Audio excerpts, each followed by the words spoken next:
नमस्कार दोस्तों, आप सभी का एक नए वीडियो पे स्वागत करते हैं। आप लोग को बता देना चाहेंगे ट्रेंडिंग स्टार हिट मशीन का एक गाना आप सभी के बीच बहुत ही जल्द रिलीज किया जाएगा। और आप लोग को बता देना चाहेंगे उस गाना को जैसे रिलीज किया जाएगा, मुझे उम्मीद है कि आप लोग के बीच कम से कम एक दिन में कम से कम 5 मिलियन तो व्यूज़ जाएगा ही। लेकिन उससे पहले आप लोग को बता देना चाहेंगे गाने का नाम क्या है। गाने का नाम रहता है पायल। जी हाँ दोस्तों, पायल गाना आप सबके बीच आराध्या फिल्म से रिलीज किया जाएगा। और इसमें आप लोग को बता देना चाहेंगे फैक्ट रोल में नजर आने वाले कोमल सिंह और ग्लोबल म्यूजिक जंक्शन पे पार्टनरशिप ये मतलब गाना आने वाला है।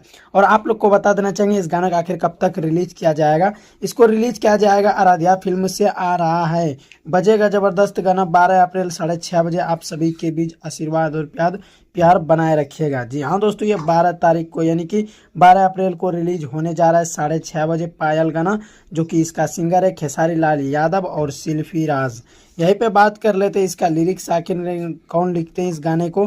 तो जी हाँ दोस्तों, आप लोग को बता देना चाहेंगे विशाल भारती इसको लिखते हैं। जी हाँ दोस्तों, विशाल भारती इस गाने को लिखते हैं, म्यूजिक आर्या शर्मा देते हैं। और आप लोग को बता देना चाहेंगे इसके फैक्ट रोल में नजर आने वाले trending star hit machine Khesari Lal Yadav और कोमल सिंह आप सबके बीच इस गाने में नजर आने वाली है। तो चलिए दोस्त, ये था कुछ खास जानकारी अपडेट। ये जानकारी अच्छा लगा तो वीडियो को शेयर कर दीजिएगा। चलिए मिलते हैं नेक्स्ट वीडियो में। धन्यवाद।